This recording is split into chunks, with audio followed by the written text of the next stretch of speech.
Is this a big video? As the great Chris Smooth would say. But no, I'm just chilling. It's not so much late night, more like early evening. I'm serious. Probably looking at the title of this video, probably going, what? This has gotta be fake. When was the last time? When was the last time Chris talked about TNA, Impact Wrestling? Well, let's see, the last time I talked about it in an actual video, Hulk Hogan was there, brother. Eric Bischoff was there. Let's see, who else was there? Oh, Brad Max's long-lost twin, Garrett Bischoff, was there. Let's see, MVP wasn't there. You know, freaking half the roster is full of like 40, 50-year-old somethings. You know? And yeah, that was pretty much what the last time I mentioned about TNA in actual video. Impact Wrestling, dude. But it's no longer about that. Now it's actually enjoyable to watch. Are you thinking, what? You're praising Impact Wrestling? You gotta be crazy, Chris. How dare you? It's going good right now. I'm not keeping my hopes up because we all know what TNA does, and really every company going to WWE has ever done this. It gets good, it gets good, it gets good, and then all of a sudden it just goes down the drain and you don't feel like talking about it or even watching it anymore. And I'll admit, I've been watching it lately, so before anyone is like, oh, just you guys should know me. How many times like Chris said WWE? Alright, people are still after me after I freaking like practically bashed the whole build up between Lesnar and Taker.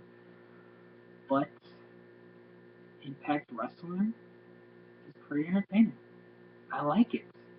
You know, the reason why I like it is because excuse me, it's kind of going back to what it actually once was, meaning it's going back to what, to me at least, it feels like TNA is going back to its roots. It's going back to what made TNA Impact Wrestling, just like TNA, so special. You know, because it was an alternative from WWE. You know, but for the longest time, what threw me off, I think for a lot of people, and still do, that it comes off as like a B-rated version of WWE. And if you don't like WWE, I really doubt the B-rated version of WWE is really what you're looking for. But now it's starting to become an alternative. Obviously, it's still most excited right now. I don't think we'll ever get that back. But, you know, it's just a little thing compared to what it is now. Because, you know, there's some positives and of course there's some negatives too. I'm not saying, oh, everything's so great in TNA. No, there's some negatives, trust me. But I think the positives outweigh the negatives. But first, let's start with the negatives. What made TNA so popular so well? The X Division. You know, you look at TNA, you look at the roster, you look at Austin Aries, you got Kenny King, who just came back recently. You got Zema Ion, you have Chris Sabin, you know, you have Manic, you have Tigre Uno.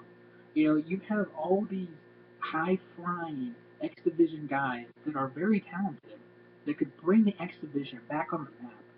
But you don't do anything with them. Okay, what the hell has Chris Sabin done other than after the freaking failed Velvet Sky storyline? Alright, he just like fuck he took the F bomb there. He just pops off the face of the earth. Like what the hell?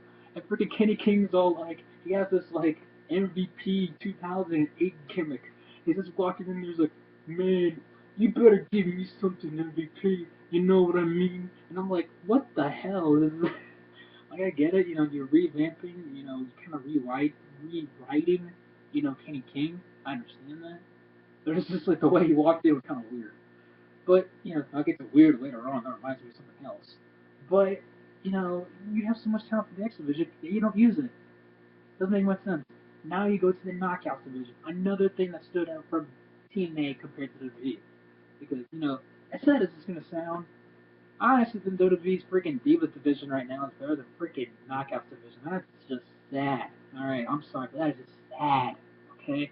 To me, when you only have, like, a few wrestlers in WWE that, you know, divas, women wrestlers that can actually, you know, hold it good, pretty good in the ring, compared to the Knockouts, who used to be like everyone on the roster basically knew how to wrestle well.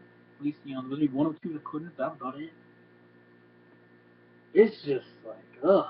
And then now with TNA, it's like, oh, we brought back the beautiful people.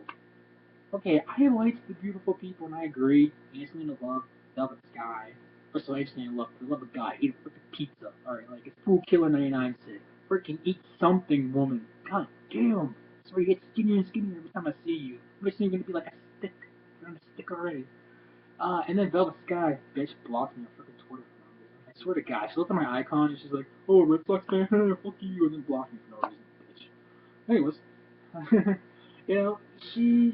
with them together, they're better off as heels, obviously. But why do you have to bring them back? This is the third freaking time you bring them back. Well, second technically, but seriously, how many freaking times do you have to deal with this? Alright, you just had Brittany, which is the most generic woman's wrestler name I can think of, next to maybe Ashley or Jennifer. You have the Santina Garrett, who's actually good in the ring. Oh, she looks good, she can perform good. Hey, TNA, you might have something here.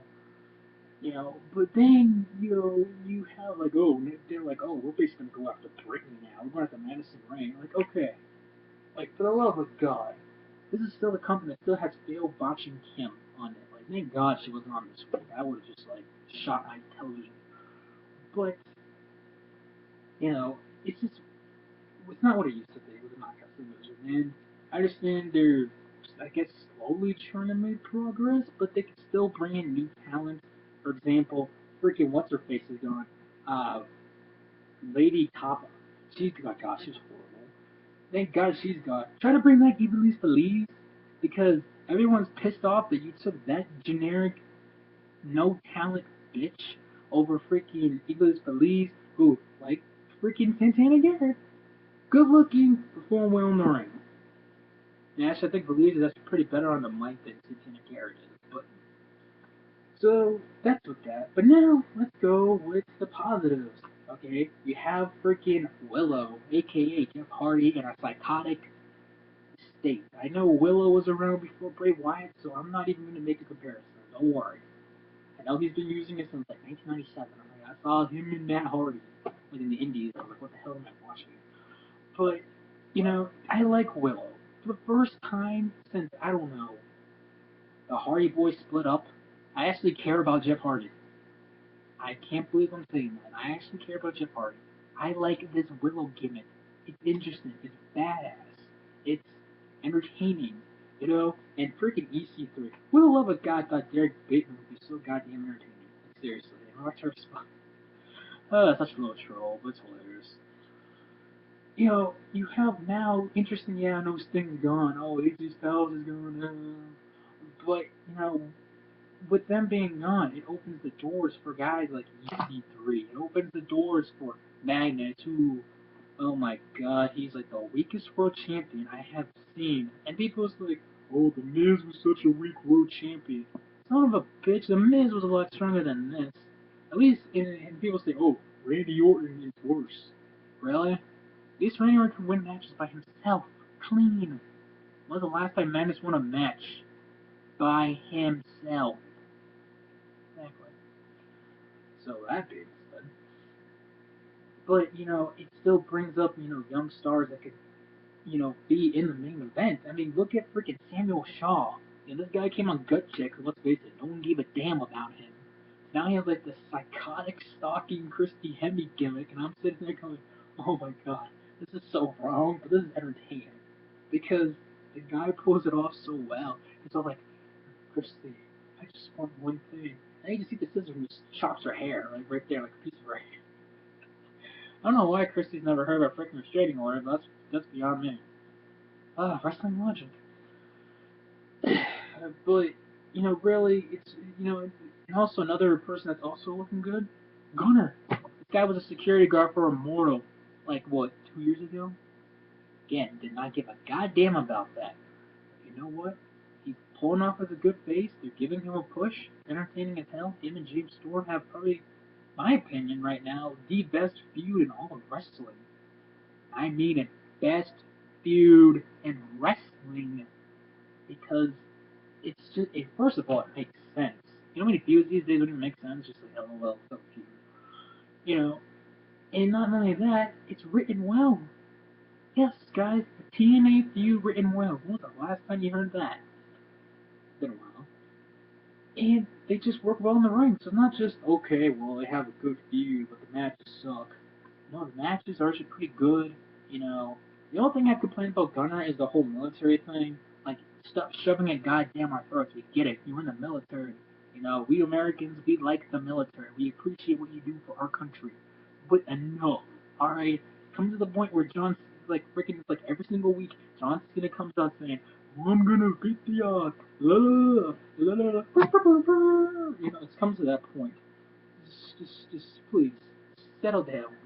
Say that every once in a while, that's fine. But every single week, no. and then with the whole, the whole Eric Young thing, real quick. All right, for you guys don't know, Eric Young's kind of been the Santino Morella of TNA for like God knows how long, and now they're actually taking him serious. But here's the problem I have with this. They said, oh, of course, you have to have a problem with it. WWE sheep, or even claim that, hear me out. The reason I have a problem with it is, first of all, the son of a bitch is looking like Daniel Bryan these days with the whole goatee beard thing. All he needs to do is actually have hair on top of his head. There you go. And when the crowd was chanting, yes, yes, yes, and I was sitting there going, no. No pun intended, but no.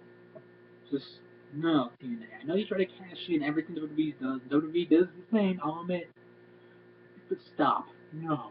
Okay, not that, alright? But they're out trying to make him serious. You know, they're trying to give him a serious gimmick that he's, you know, spent the last 10 years working his ass off, wants a world title shot, and you know what? Go for it. That's what I'm saying. Go for it. It's either A, gonna hurt you, or B, it's gonna help you. It's worth the risk, TNA. Go for it. So anyways, guys, I know I made this video a little long, but you know me these days, I kind of make little long videos. I do apologize.